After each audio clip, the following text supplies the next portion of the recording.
Busy week in financial headlines. The recap, the jobs market is still tight and unemployment low. The Fed continues on its path of trying to cool the economy by increasing interest rates, and existing home sales continue to decline as borrowing costs move higher. Now let's dig into some of the details. Unemployment claims. The unemployment report is out. Initial claims for unemployment, those applying for unemployment insurance for the first time, did tick up this month, however by a relatively moderate amount, which continues to signal a tight labor market. Now, jobs are considered a lagging indicator. They typically recover many months after the economy comes out of a recession, and they typically decline after a recession has started. Next up, interest rates. The U.S. Federal Reserve increased short-term interest rates this week by 0.75%. This is a more aggressive move aimed at lowering inflation. The Fed cited high inflation in food and energy, and the expectation is that they will remain on a path of further rate increases in the future. This week, financial markets are down on that news. Last week, our market perspective was titled Normal, Not Normal. Check it out.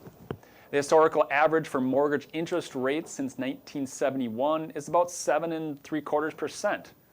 Now, current 30-year mortgage rates are about 6.3%. This is getting closer to the average, however, there's much more to this story. First, let's compare a new mortgage today versus 1 year ago.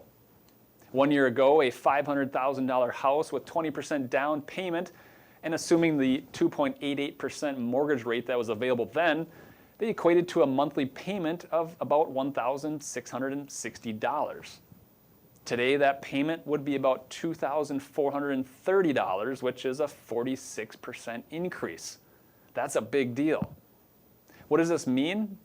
Well, either new home buyers need to pony up more per month, or home values need to come down to offset some of the impacts of this increasing borrowing costs. Home price data is commonly delayed by a couple months.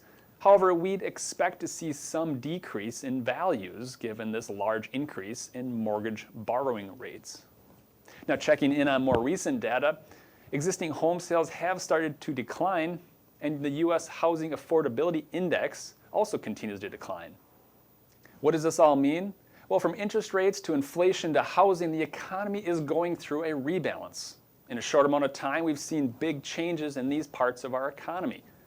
These changes have created more uncertainty, which financial markets can react to with larger, more volatile price swings. Will it always be this way? Well, we certainly don't think so. Like every other time in history, markets and economies will find more balance again.